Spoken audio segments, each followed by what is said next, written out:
मेरे YouTube channel में आप सबों का स्वागत है।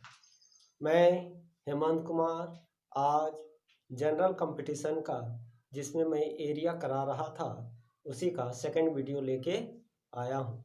पिछला क्लास में एरिया का सब फार्मूला मैंने करवा दिया था, उसका आज क्वेश्चन करेंगे। फार्मूला को याद कर लीजिएगा, बहुत हेल्प होगा। तो चलिए क्वेश्चन करते हैं। चलिए फर्स्ट क्वेश्चन, थोड़ा इजी क्वेश्चन से ही स्टार्ट करते हैं। डायरेक्ट फार्मूला पर है ये। क्या कहता है कि एक वृत्त के अंदर अधिकतम आकार का एक वर्ग समाहित है। यदि वृत्त की त्रिज्या 12 सेंटीमीटर हो तो वर्ग का क्षेत्रफल क्या होगा। एक वृत्त के अंदर एक क्या बनाना है, मान लें कि ये हम लोग का क्या हुआ, वृत्त हुआ। अब इसमें एक वर्ग, वर्ग तो बहुत सारा, तो इसमें जो वर्ग होगा मान लें कि यही हम लोग का वर्ग, वर्ग समाहित हो गया। तो ये जो है ये इसका क्या हो जाएगा, ये इसका विकर्ण होगा। यहाँ पर उसका सेंटर होगा और त्रिज्या कितना दिया हुआ है, 12 दिया हुआ है। तो विकर्ण कितना हो जाएगा, इधर 12 और इधर 12 कितना हो गया, 24 हो गया ना। तो हम लोग का वर्ग का क्षेत्रफल एक लिखाए थे, विकर्ण का स्क्वायर बटा 2। तो क्षेत्रफल कितना हो जाएगा, विकर्ण का स्क्वायर बाय 2, यानी 12 और 12 कितना हो गया, 24। तो 24 का स्क्वायर बाय 2, यानी 24 इंटू 24/2। अब 24 को मल्टीप्लाई कर दीजिए, आंसर हो गया। तो हम लोग का कितना हो जाएगा, 24 इंटू 12 तो हो जाएगा ये 48 हो जाएगा, और ये 4 ये 288 हो जाएगा। इसको मल्टीप्लाई करेंगे तो कितना हो जाएगा, 24 इंटू 12 288 हो जाएगा। तो हम लोग का ऑप्शन कौन सा हो जाएगा, बी हो जाएगा। मतलब इसमें फार्मूला को याद रखना पड़ेगा, इसीलिए लिखा दिए हैं। अब इसमें टाइम थोड़ा ना लगेगा। इसमें क्या है कि हम लोग का विकर्ण डायरेक्ट नहीं दिया होता, त्रिज्या दिया होता, डबल कर दिए तो क्या हो गया, विकर्ण हो गया। तो वर्ग का विकर्ण पता है तो हम लोग जानते हैं एरिया इक्वल टू विकर्ण स्क्वायर बटा 2 होता है। मल्टीप्लाई कर दिए, 24 को 24 के साथ 2 से डिवाइड कर दिए तो हम लोग का आंसर आ गया। देखिए एक त्रिभुज की भुजाएं कितना कितना है, 16 सेंटीमीटर, 20 सेंटीमीटर एंड 24 सेंटीमीटर। उस त्रिभुज की भुजाओं को छूती हुई अंतवृत्तों का क्षेत्रफल क्या होगा। मतलब एक हम लोग का ट्रेंगल दिया हुआ है और ट्रेंगल का तीनों भुजा हम लोग को पता है, और उसके अंदर एक वृत्त है। जो वृत्त जो है जो तीनों भुजा को क्या कर रहा है, टच कर रहा है। तो वो जो अंतवृत्त होगा उसके ट्रेंगल के अंदर में जो वृत्त होगा उसी वृत्त का हम लोग का क्षेत्रफल निकालना है। तो वृत्त का क्षेत्रफल के लिए हम लोग क्या जानते हैं, पाई आर स्क्वायर। तो हम लोग को रेडियस का जरूरत है, रेडियस तो हम लोग को नहीं ना पता है, तो हम लोग पहले रेडियस निकालेंगे और पाई आर स्क्वायर में पुट कर देंगे। तो सबसे पहले तो यहाँ पर देखिए ट्रेंगल हम एबीसी ले लिए हैं, एक तरफ 16 होगा, एक तरफ 20 होगा, एक तरफ 24 होगा, और ये तो रेडियस होगा, जहाँ पे ज्वाइन करेंगे वो कितना होगा, वो हम लोग का आर ही होगा। तो एक तो हम लोग यहाँ से पूरा का ट्रेंगल का एरिया निकाल सकते हैं। विषमबाहु त्रिभुज है, तीनों भुजा अलग अलग है, तो यहाँ से निकाल सकते हैं S, S minus A, S minus B, S minus C. S हो जाएगा, तीनों को जोड़ेंगे तो 60 होगा, 2 से डिवाइड करेंगे तो 30 होगा। अब एरिया में बैठाते हैं तो ये जो हम लोग का हो जाएगा, ये हम लोग कितना हो जाएगा, 30 हो जाएगा, और ये कितना हो जाएगा, 14 हो जाएगा, वो कितना हो जाएगा, 10 हो जाएगा, और ये 6। ये हम लोग का जो है एरिया निकल गया। और एक तरह से एरिया निकल सकता है, देखिए ये इसका क्या है, ये इसका बेस है ना, और इसका हाइट है, ये इसका बेस है, ये इसका हाइट है, ये इसका बेस है और इसका हाइट है, और ये ट्रेंगल, ये ट्रेंगल और ये ट्रेंगल, तीनों ट्रेंगल को जोड़ देंगे तो पूरा ट्रेंगल का एरिया आएगा ना। ऑल्सो एरिया कितना हो जाएगा, area equal to half into base into height, तो 16 इंटू आर, फिर half into 20 into r, plus half into 24 into r, तो 1/2 आर कॉमन आ जाएगा, तो 16 प्लस 20 प्लस 24, तो ये हो जाएगा 60 हो जाएगा, तो 60/2 इंटू आर, तो ये हो जाएगा 30 आर। तो देखिए ये भी एरिया है और ये भी एरिया है, दोनों में एरिया है, तो दोनों एरिया है तो दोनों एरिया क्या होगा, एक ही ट्रेंगल का एरिया है, तो दोनों एरिया का क्या कर सकते हैं, इक्वल लिख सकते हैं। तो दोनों का हम लोग क्या कर देते हैं, इक्वल कर देते हैं। तो इक्वल कर देंगे तो हम लोग का 30R इक्वल टू कितना हो जाएगा, 30 इंटू 14 इंटू 10 इंटू 6। रूट हटाने के लिए क्या करते हैं, स्क्वायर करते हैं ना, और ऐसे भी पाई आर स्क्वायर का जरूरत पड़ेगा, पाई आर स्क्वायर का जरूरत पड़ेगा। तो स्क्वायर करेंगे तो 3 का कितना 9 और 2 0 आर स्क्वायर, और ये हो जाएगा 30 इंटू 14 इंटू 10 इंटू 6। तो आर स्क्वायर इक्वल टू ये इधर आके डिवाइड हो जाएगा 30 14 10 और ये 6 बाई कितना हो जाएगा 900 हो जाएगा। ये कटा 3 3 जा, ये भी कटा 3 2 जा, तो कितना हो जाएगा 14 इंटू 2 14 इंटू 2 28 कितना हो जाएगा आर स्क्वायर हो जाएगा। तो एरिया ऑफ ट्रेंगल कितना होगा, area of triangle pi r square, pi कितना होता है 22/7, तो हो जाएगा 22/7 इंटू 28। ये 28 का स्क्वायर नहीं करना है, आर स्क्वायर ही है हम लोग का कितना, इधर ऊपर लिख देते हैं, इधर नहीं दिख रहा होगा। तो area of triangle pi, area equal to pi r square ना, तो पाई 22/7, आर कितना, आर नहीं डायरेक्ट ये आर स्क्वायर है, तो इसको क्या लिखेंगे 28, ये 4 से, तो ये हो जाएगा 88। तो 88 कौन सा ऑप्शन में है, सी ऑप्शन में है। तो हम लोग का इसका जो एरिया होगा 88 सेंटीमीटर स्क्वायर होगा। इसमें क्या करना है ना, थोड़ा सा बड़ा क्वेश्चन था, पहले एक बार हेरोंस फार्मूला से एरिया निकालना था, और एक बार ऐसे half into base into height करके दोनों को इक्वल कर देने से हम लोग का आर स्क्वायर मिल जाता है, फिर पाई आर स्क्वायर में एरिया ऑफ ट्रायंगल में पुट कर देते हैं उसको। देखिए एक समद्विबाहु त्रिभुज का आधार 16 सेंटीमीटर है तथा अन्य प्रत्येक भुजा 10 सेंटीमीटर है, तो त्रिभुज का क्षेत्रफल क्या है, डायरेक्ट फार्मूला पर है। एक समबाहु त्रिभुज है, समद्विबाहु है, दो भुजा बराबर रहेगा, आधार कितना है, आधार 16 सेंटीमीटर, तो इधर से होगा और एक इधर से, एक 10 है तो समद्विबाहु है ना, तो ये भी कितना होगा, ये भी हम लोग का 10 सेंटीमीटर हो जाएगा। तो इसी का एरिया यानी a equal to 10, b equal to 10, c equal to 16, तो s इक्वल टू कितना, विषमबाहु वाला फार्मूला ही लगाएंगे, a plus b plus c by 2, तो कितना 10 प्लस 10 प्लस 16/2, 36/2, 18 हो जाएगा।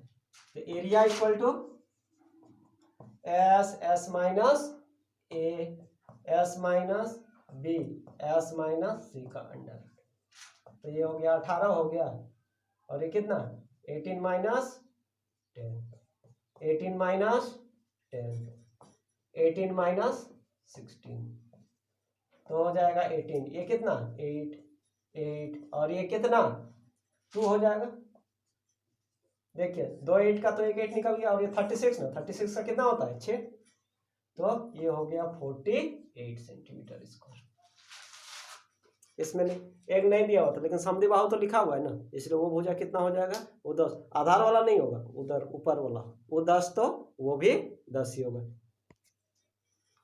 नेक्स्ट क्वेश्चन, एक समबाहुभुज में जिसके सभी आंतरिक और सभी बाह्य कोणों के योगों का अनुपात 2:1 हो, तो उसमें कुल कितनी भुजाएं होंगी। एक बहुभुज है, बहुभुज है तो कम से कम 3 भुजा होगा ही, 3 से ज्यादा ही हो, 3 या 3 से ज्यादा ही होगा, 2 से तो नहीं ना बनेगा। तो उसका अंदर का कोणों का योगफल और बाह्य कोणों का योगफल का जो रेशियो है वो 2:1 है, तो उसमें कितनी भुजाएं, अब कितने भुजाएं हैं तो उसको तो मानना पड़ेगा n ना, ठीक है। हम लोग जानते हैं, ये हम लोग 8 से पढ़ते आ रहे हैं कि कोई भी बहुभुज रहे, कोई भी, जैसे ट्रेंगल हुआ,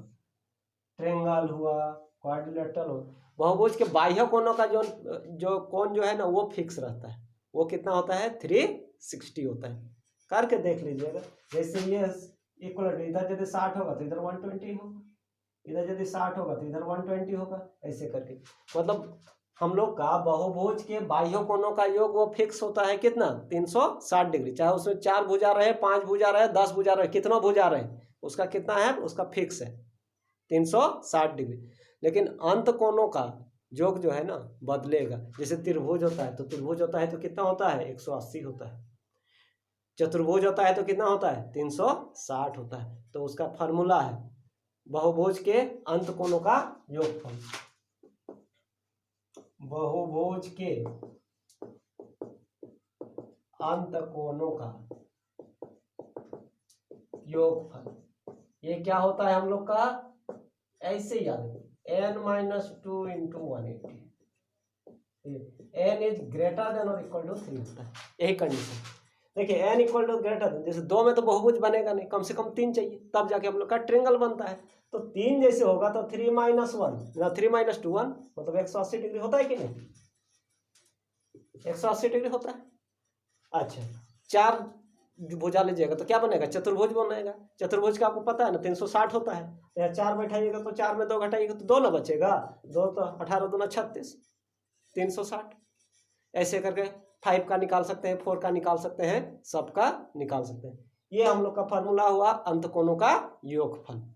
और बहुभुज के बाह्य कोण वो फिक्स है, ये तो इस पर चेंज कर रहा है ना, मतलब वो बढ़ते जाएगा। लेकिन बहुभुज के बाह्य कोणों वाला फिक्स रहता है और वो कितना आता है, 360 डिग्री। तो बहुभुज के बाह्य कोणों का योग कितना होता है, 360 डिग्री। अब ये दोनों पता है तो अब तो कुछ नहीं, हो गया, बन गया। दोनों का रेशियो निकालना है, तो ऊपर में लेना है किसका, अंत कोणों का योग, और नीचे में बाह्य कोणों का योग। यानी हम लोग का n-2 इंटू 180, और ये 360 डिग्री को नहीं लिखते हैं, इतना 2/1 कट न गया। तो n-2 इक्वल टू 2 2 जा 4 हो जाएगा। तो n इक्वल टू 2 + 4 6।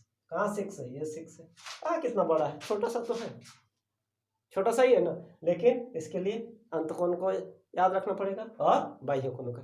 बाह्य कोण को याद रखने का जरूरत तो 360 होता है। और इसको देखिएगा ना, डाउट होगा ना तो n इक्वल टू 3 4 5 पुट करके ये 180 रहेगा और n-2, क्योंकि उसके लिए कम से कम ट्रायंगल होना ही चाहिए, तब जाके हम लोग का बहुभुज बनेगा। तो अब दोनों में से सिंपल क्वेश्चन था, लेकिन नहीं जानने से इसी में फिर दिक्कत कर देता। तो नेक्स्ट 28 सेंटीमीटर भुजा वाले वर्ग के भीतर बनाए जा सकने वाले सबसे बड़े वृत्त का क्षेत्रफल क्या होगा। एक वर्ग दिया हुआ है, एक हम लोग का क्या दिया हुआ है, वर्ग। सिंपल क्वेश्चन है, वर्ग। इसके अंदर में एक क्या होगा, वृत्त होगा। तो वृत्त का क्षेत्रफल तो क्या हो जाएगा, ये 28 है ना, 28 है ना, तो डायमीटर ना d इक्वल टू कितना हो गया, d इक्वल टू 28। तो रेडियस कितना हो जाएगा, r equal to 28/2 14 pi r square में बैठा दीजिए। तो area equal to pi r square, pi कितना 22/7, आर स्क्वायर यानी 14 इंटू 14, बस हो गया। तो इसको अब मल्टीप्लाई करके हम लोग का जो आए, तो ये हम लोग का हो जाएगा 20, अच्छा 14 इंटू 7, अच्छा 28, 98, ये 4 हो गया, ये 7 हो गया, 22 से ना,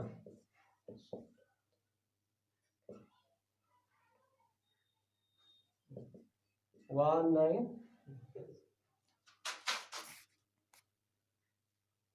तो इसमें जो है 7 2 जा 14, इसको मल्टीप्लाई कर देते हैं 22 इंटू 2 इंटू 14, तो हो जाएगा 616 सेंटीमीटर।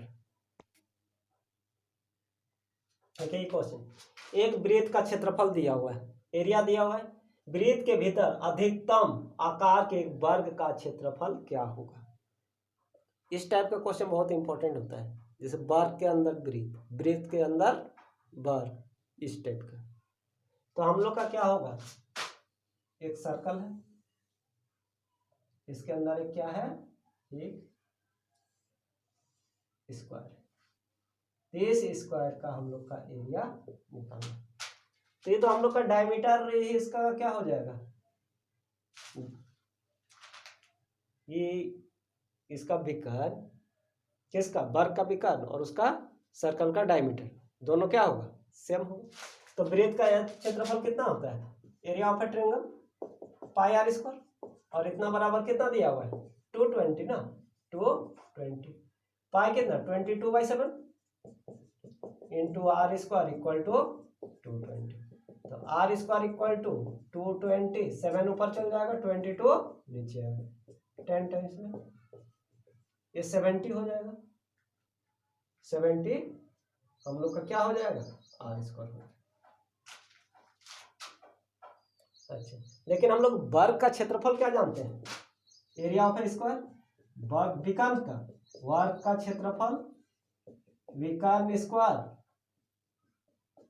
बटा 2, आज भी यूज किए थे, पिछला क्लास में भी लिखाए थे। तो वर्ग का क्षेत्रफल कितना हो जाएगा, वर्ग का क्षेत्रफल विकर्ण स्क्वायर बाय 2,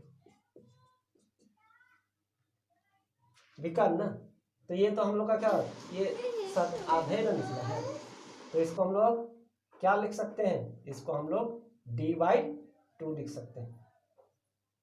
हम लोग क्या लिख सकते हैं विकर्ण को,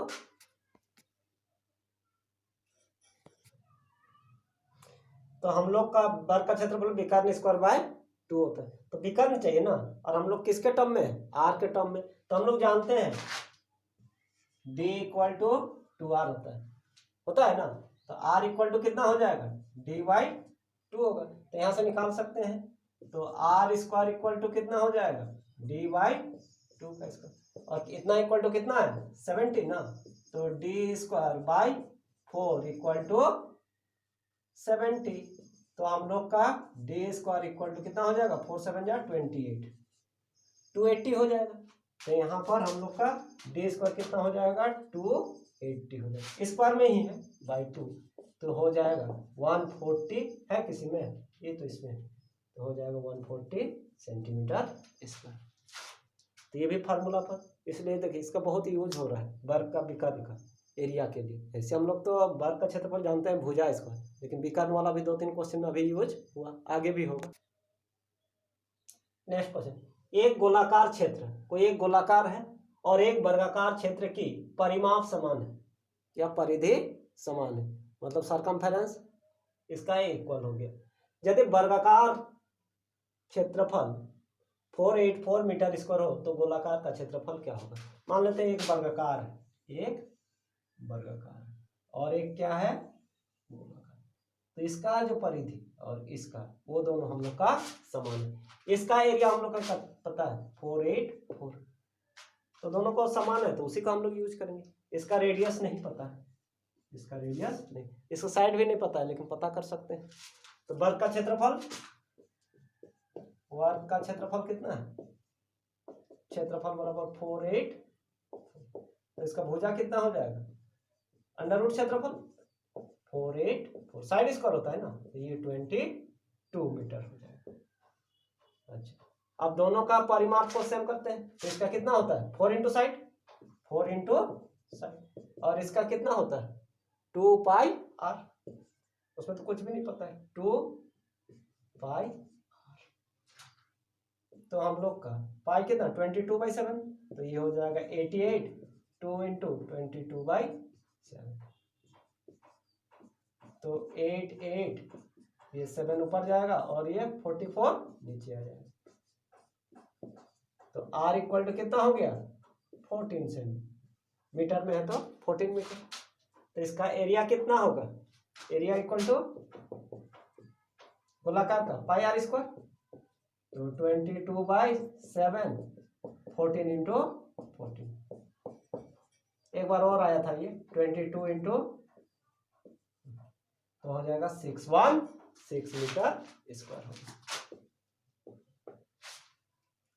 तो इसमें हम लोग क्या किए, क्षेत्रफल दिया हुआ था वर्ग का, तो उसके भुजा निकाल लिए, साइड स्क्वायर होता है ना, area equal to side square, तो side equal to under root area, तो हम लोग आ गया 22। अब दोनों का परिमाप बराबर है, परिधि बराबर है, तो इसका होता है 4 इंटू भुजा होता है और उसका 2 पाई आर होता है। अननोन क्या है, पाई तो पता है 22/7 होता है, यहाँ से आर निकाल लिए। और वृत्त का क्षेत्रफल क्या होता है, पाई आर स्क्वायर, पाई 22/7 बैठा दी, आ गया हम लोग का 616।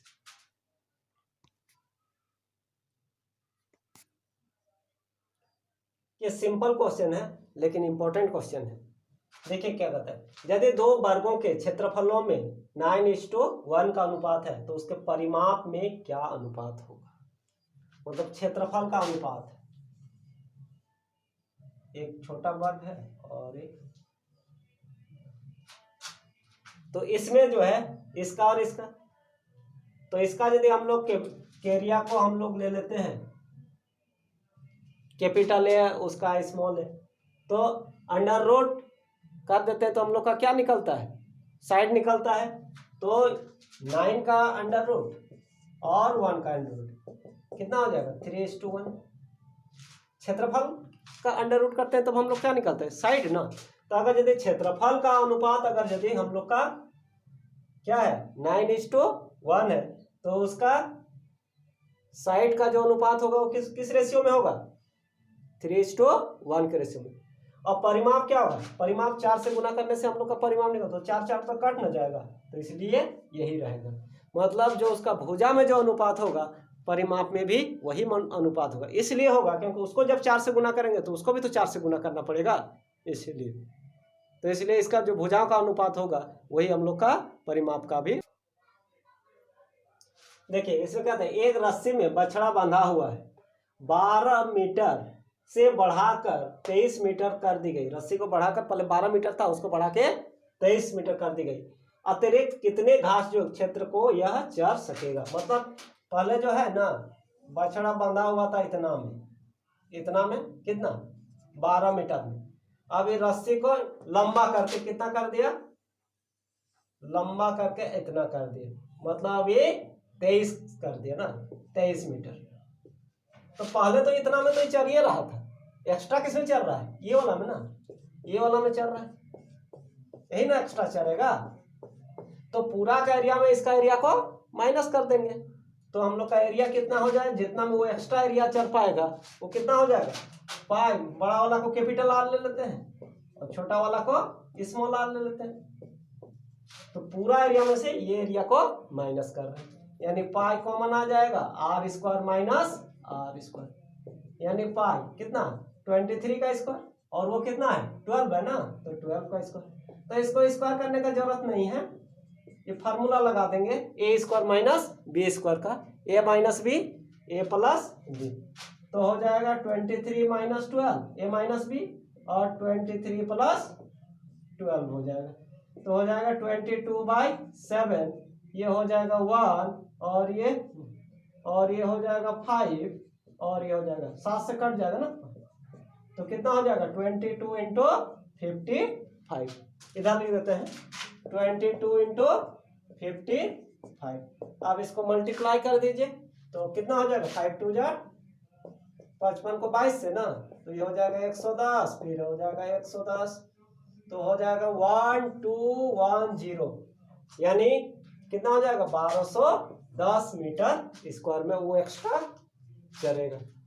तो आज इतना ही करते हैं, फिर नेक्स्ट क्लास में और इससे आगे करेंगे और अच्छा क्वेश्चन करेंगे, प्रैक्टिस कीजिए, कुछ डाउट होगा फिर पूछिए। Okay, thank you.